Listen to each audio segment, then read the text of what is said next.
오늘의 하나님 말씀 봉독합니다. 로마서 9장 10절부터 13절까지 봉독하겠습니다.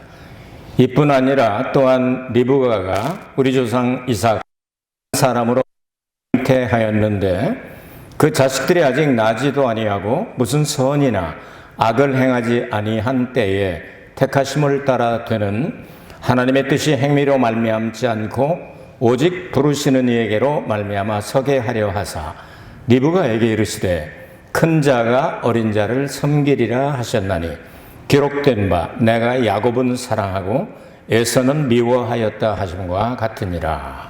아멘. 사랑받는 사람이 있고 미움받는 사람이 있습니다. 여러분은 영원히 사랑받는 사람이 되기를 원하십니까? 네. 예수님께서 계명이 어떤 것이냐, 어떤 것이 계명이 크냐 하고 질문하는 사람들에게 구약의 613가지 정도 되는 그 율법을 정리해 주시기를 하나님을 사랑하고 이웃을 내 몸과 같이 사랑하라 하셔서 십자가의 도로 한 문장으로 그냥 끝내버리셨습니다. 그런데 예수님께서 십자가에 돌아가시기 바로 전에 마지막 만찬을 잡수시고 그리고 가룟 유다가 나가고 난 다음에 세 계명을 주실 때 그 세 계명은 한 문장으로 더 짧게 했습니다. 너희가 서로 사랑하라. 여기 나오는 사랑은 물론 말할 것도 없이 아가페 사랑입니다. 이 지상에는 아가페 사랑이 존재하지 않습니다. 그래서 하나님으로부터 아가페 사랑은 내려오게 되는데 사람의 힘으로는 불가능합니다. 그런데 에베소서 4장 3절 이하에 보면 성령의 띠로 하나로 묶어진 사람들이 가능하다 이렇게 말씀하고 있습니다. 자, 이렇게 하나님은 사랑이시기 때문에 사랑하시는데 사람이 세상에 태어나기 전부터 미운 털을 베긴 사람들이 있을 수가 있다고 오늘 성경은 말씀하죠.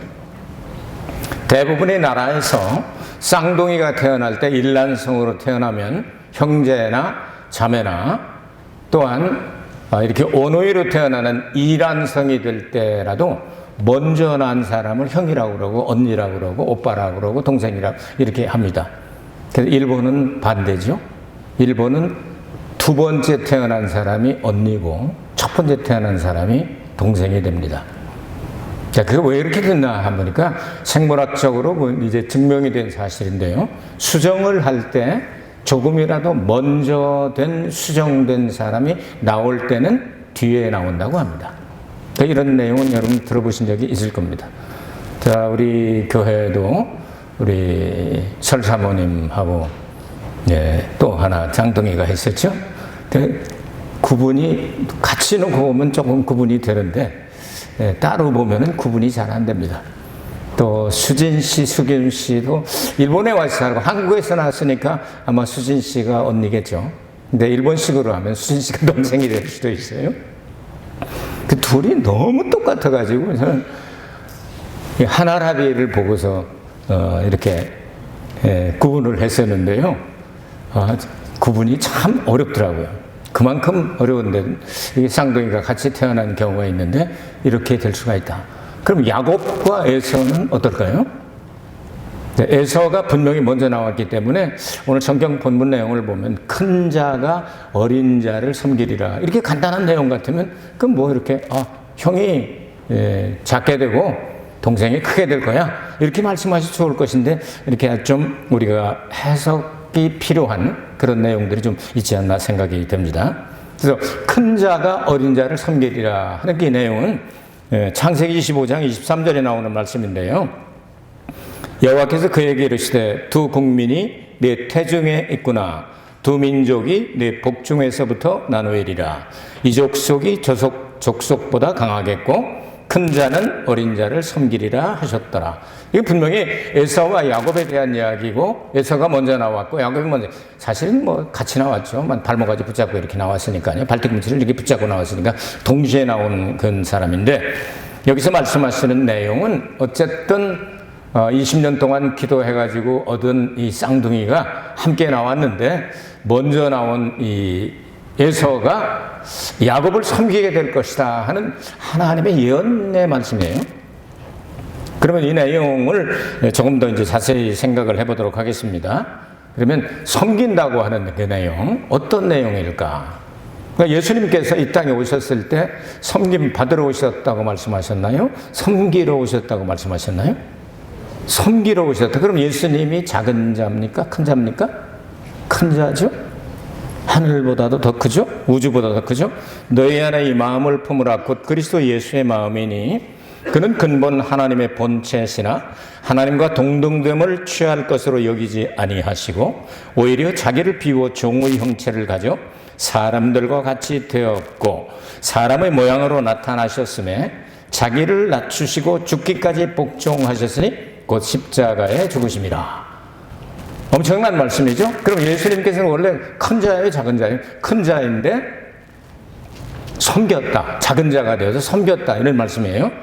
자, 마태복음 18장이나 마가복음 9장이나 누가복음 9장에 보면 예수님의 제자들이 누가 더 크냐고 하는 이런 내용들, 논쟁을 벌립니다. 누가 더 위대하냐? 누가 더 크냐? 그래서 요즘 한국에서는 아빠 찬스, 엄마 찬스라는 말이 많이 사용이 되는데, 그러니까 아빠를 이용해서 또 엄마를 이용해서 출세한다든지 아니면 학교를 이렇게 들어간다든지 뭐 여러 가지 일들이 있잖아요. 그래서 아빠 찬스, 엄마 찬스 이렇게 얘기를 하는데 아마 이걸 사용한 것이 성경에도 이렇게 나오는 것 같습니다. 요한과 야고보 형제를 주님께 바친 집안이신 세베대의 집안인데 그 엄마가 와가지고 엄마 찬스를 사용하게 되죠. 그래서 당신의 나라가 임할 때에 당신이 가운데 있으면은 우리 아들 둘을 오른쪽 왼쪽에다 딱 앉아달라고 엄마 찬스를 막 사용하는 거예요. 그때 예수님께서 말씀하십니다. 그 자리는 내가 정하는 게 아니고 하나님께서 정하신다. 말도 안 되는 소리 하지 말라 그런 말씀이죠. 이런 내용으로 말씀을 하셨습니다. 그러면서 예수님께서 말씀하신 내용이 너희 중에는 그렇지 아니하니 너희 중에 누구든지 크고자 하는 자는 너희를 섬기는 자가 되고 너희 중에 누구든지 으뜸이 되고자 하는 자는 모든 사람의 종이 되어야 하리라. 인자에 온 것은 섬김을 받으려 함이 아니라 도리어 섬기려 하고 자기 목숨을 많은 사람의 대속물로 주려 함이니라. 이렇게 말씀하셨어요. 자, 이 내용으로 이렇게 조금 생각을 하면 자, 야곱이 어떤 마음을 가졌는가를 우리가 조금 추측할 수가 있지 않겠나 이렇게 생각이 듭니다. 무조건 형동생 이야기만 아니고요. 자, 오늘 성경에는 야곱은 사랑받았고 에서는 미움을 받았다 이렇게 기록을 하고 있습니다. 자, 그럼 야곱이 자기의 평생 소원이 형을 이겨먹고 내가 더 큰 자가 되어서 형을 내가 섬기겠다고 하는 마음을 가졌다면 예수님의 복음 정신과 좀 연결이 안 될까요? 이런 차원에서 한번 생각을 해보도록 하겠습니다. 자, 에서와 야곱은 부모로부터 하나님의 말씀을 같이 배웠을 것입니다. 여러분 아시다시피 아브라함이 손자하지 않습니까? 아브라함이 175세에 세상을 떠났습니다. 그것은 우리가 이제 믿음의 조상이니까 이런 거는 좀 기억을 해둬도 좋은 그 나이 숫자죠. 그러면 이삭을 몇 살에 낳았죠? 아브라함이 이삭을 몇 살에 낳았죠? 기억하시잖아요, 그렇죠? 예를 들까요?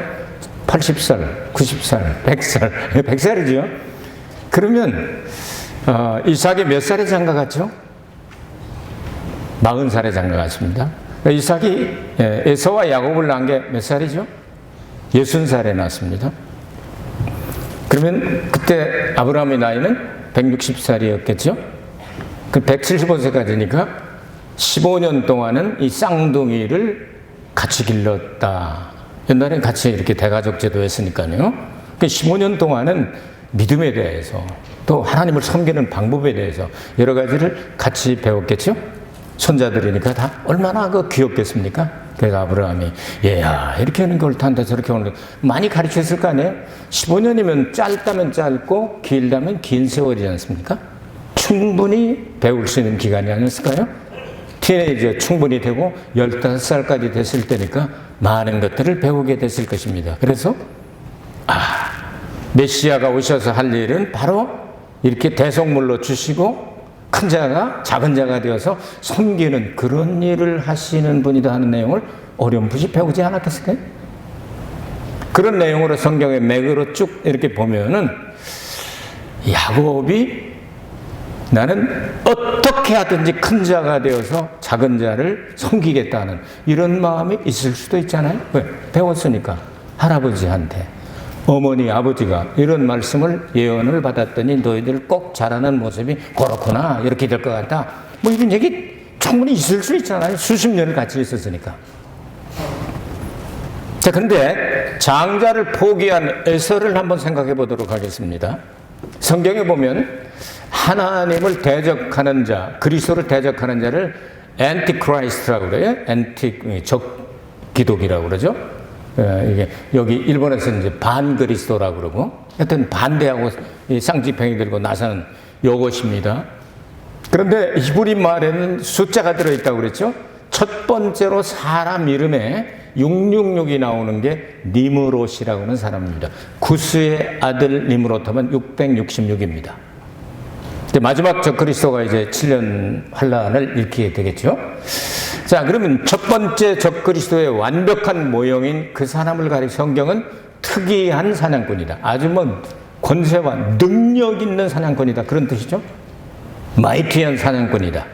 굉장히 힘 있는 사냥꾼이다. 그래서 사람들의 영혼을 짐승 잡듯이 막 해가지고 나라를 세워서 바벨탑을 세워서 하나님 막 반신 행위를 하고 뭐 흩어짐을 면하자고 말하고 오죽 답답하시면 하나님이 삼위일체가 내려오셔가지고 여러분 언어를 흩어가지고 그 못하게 공사 중단시킨 거 여러분 아시지 않습니까? 자, 이런 내용을 생각하는데 근데 그 사냥꾼이라는 단어를 똑같이 사용한 사람이 하나 있어요. 특이한 사냥꾼이 아니고 여기는 이제 아주 익숙한 사냥꾼이라 이런 단어를 사용한 사람이 있습니다. 그게 누구죠? 에서가 그랬단 말이에요. 그러니까 익숙한 사냥꾼이라면 어떻게 생각하십니까? 한 두어 번 가서 활 쏘고서 나 익숙한 사냥꾼이 되었다 이렇게 하겠습니까?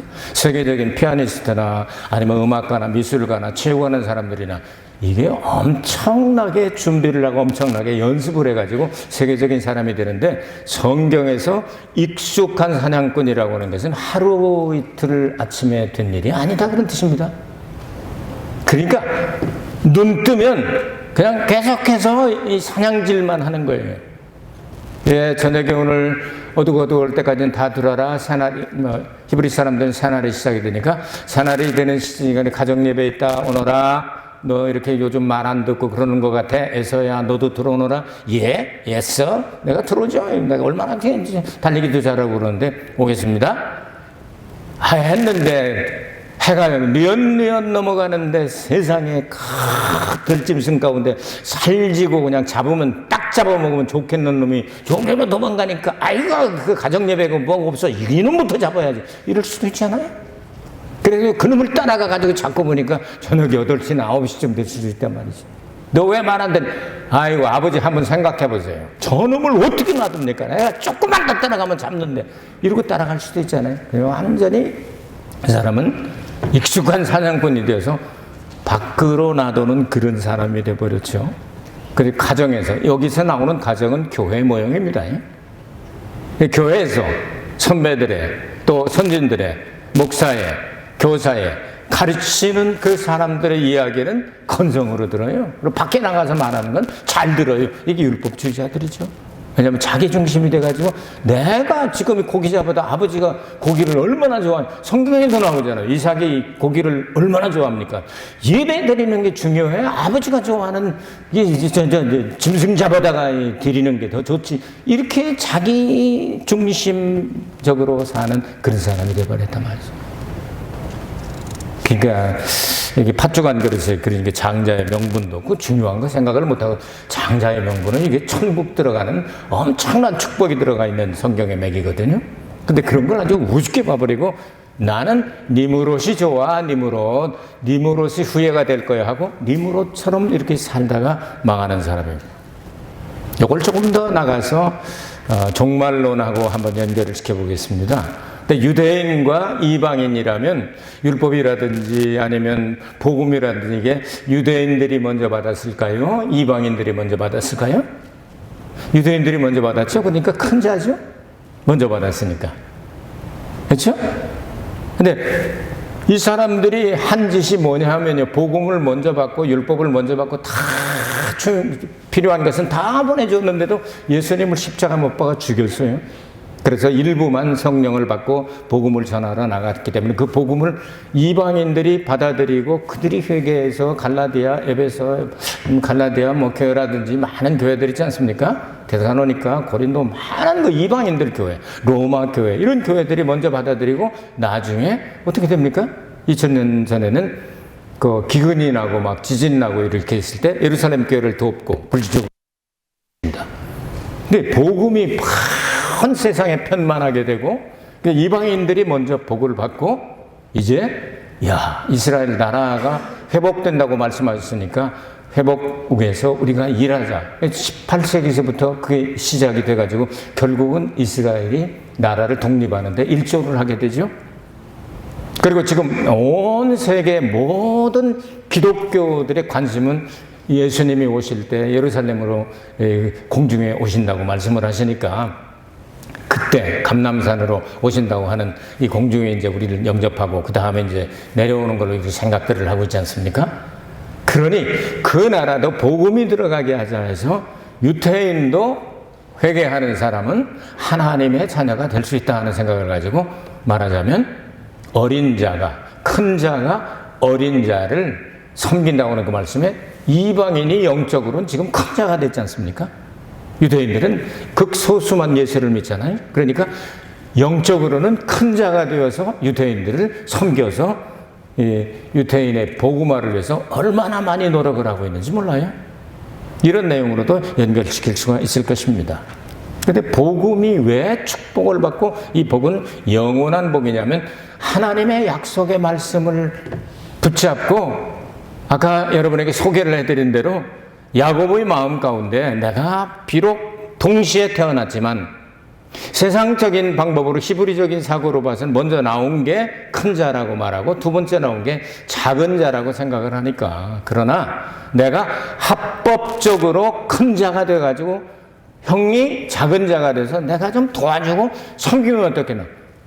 그래서 형을 보고 그래서 주님이라고 부르잖아요. 주여라고 부르잖아요. 이게 보통 사건이 아니죠. 여러분 아시다시피 팥죽 한 그릇에 장자의 명분을 경홀히 여기고 팔아먹은 사람이 에서죠. 신약성경 히브리서에는 그가 그것을 아주 가볍게 여기고 팔아넘겨서 이 축복을 다 뺏거리고 저주만 받게 되는 겁니다. 자, 팥죽 한 그릇 그 끓여놓고서 팔팔 끓이고 있는데 그날도 또 짐승 잡으러 나갔다가 얼마나 힘들겠어요? 짐승 한 마리 잡는 게 쉬운 일이잖아요? 쉬운 일이 아니잖아요? 그러니까 잡아가지고 또 이제 싹 들어오는데 보니까 팥죽 냄새에다가 팥죽이 그냥 펄펄 죽 가운데서 팥죽이 구멍을 제일 크게 나면서 뻘뻘뻘뻘뻘뻘 끓잖아요. 여러분 팥죽 끓는 거 보셨어요?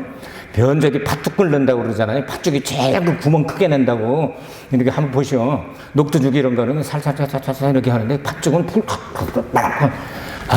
냄새가 진동으로 그러니까 먹고 싶어서 견딜 수가 없는 거예요. 그러니까 이야 야고봐 팥죽 안 그렇다고 그랬더니 이게 공짜로 안 되지. 형은 그 장자의 명분을 우습게 알잖아. 그거 그냥 나 줘? 그럼 그게 어떻게 되는 거야? 나보고 형이라고 하면 되는 거지. 뭐 간단해?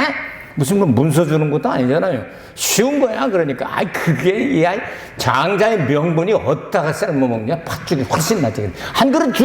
내가 동생 할게. 합법적으로 팔아먹었잖아요. 야곱이 집을 나갈 때가 계산을 해보면 76살쯤 되거든요.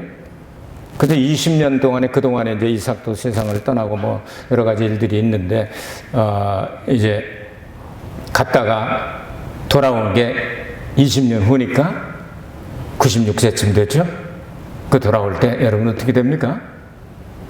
야곱이 마지막까지 수단을 부립니다. 그러니까 이 복음적으로 은혜로 그리고 하나님의 말씀대로 순종하려고 하는데 자기 방법대로 하려고 그러죠. 하나님 주시라고 해서 기다리지 않고 이게 내가 노력해서 빨리 큰 자가 돼서 형을 지배해야 돼. 그리고 섬겨야 줘야 되겠다. 근데 마지막에 여러분 그 야복강변이죠. 앞으로 다 다 재산, 부인, 애들 전부 다 건너놓고 자기 혼자만 반대편에서 딱 씨름을 시작했는데, 요즘 말하면 기도지요.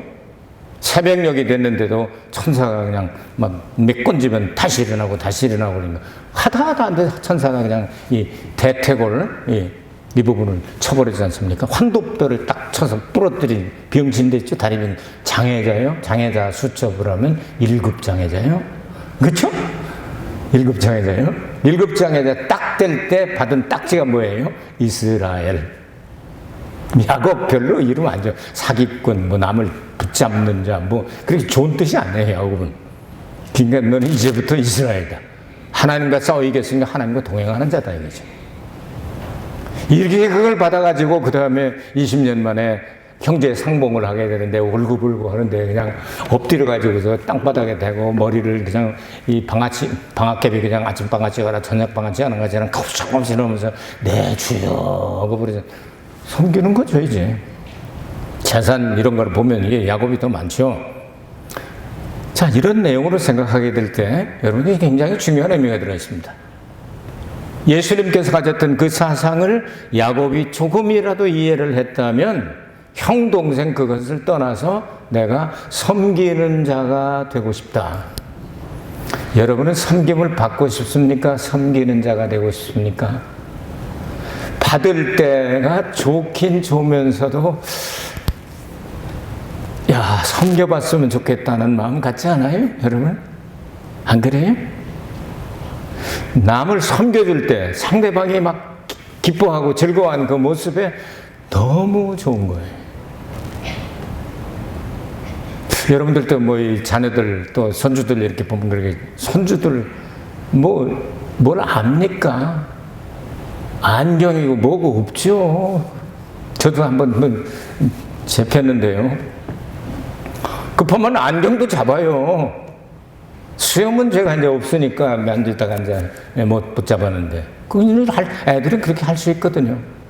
근데 할아버지나 그 부모나 사랑스러운 자녀들을 이렇게 가지고 이렇게 해주는 거, 거기에 섬기는 거 아니겠어요? 어떻게 하면 울지 않을까? 어떻게 하면 이렇게 좋아할까? 그런 것들을 연구하고 생각해서, 요렇게 하면 애가 바글바글 웃어주더라. 요걸 그냥 그 텔레비에서도 안 하는 쇼 다 하잖아요. 하나님이 우리를 그렇게 섬기셨다는 거예요. 예수님을 이 땅에 보내셔가지고 우리를 끝까지 섬겨주셨다는 거예요. 십자가 위에서. 요 마음을 야곱이 조금이라도 가지고 있었다고 한다면 큰 자가 어린 자를 섬기리라고 하는 그 뜻을 이해했을 것이다 그 말이죠. 자, 이 이야기를 들으면 더 정확하게 됩니다. 야곱은 자기 나름대로 자기 방법대로 이 일을 이루려고 했지만 아버지의 때가 될 때 이루어지게 됩니다. 그가 이루어질 때 바로 다리 병신돼서 장애자 수첩 가지고 나갈 때, 환도뼈 부러져서 장애자 됐을 때 비로소 하나님께서 그 인정을 해주시게 되는 겁니다. 그래서 형을 가리켜서 내 주여 하면서 막 그냥 이렇게 섬기려고 그러지 않습니까? 자, 여러분 한국의 그 속담 가운데 여러분 이런 소리를 들어봤죠. 그 사람 참 미운 털이 박혔나 봐 하는 소리를 들어본 적이 있을 거예요. 저도 언젠가 한번 얘기를 한 적이 있죠. 미운 털을 박인 사람. 털이 무슨 미운 털이 있고 이쁜 털이 있겠습니까만 오늘 성경엔 분명히 태어나기 전에 털 있는 사람, 미운 털. 일반적인 사람, 털이 없다는 얘기가 아니고 일반적인 사람, 사랑받는 사람, 그렇게 표현을 하고 있죠? 성경에서 나오지 않았을까요? 에서는 깃털을 의지하고 깃털 가지고도 복을 하나도 받지 못했습니다. 깃털 가지고도. 야곱은 그 털이 없어서 형껏 털 갖다가 구워다가 받았죠?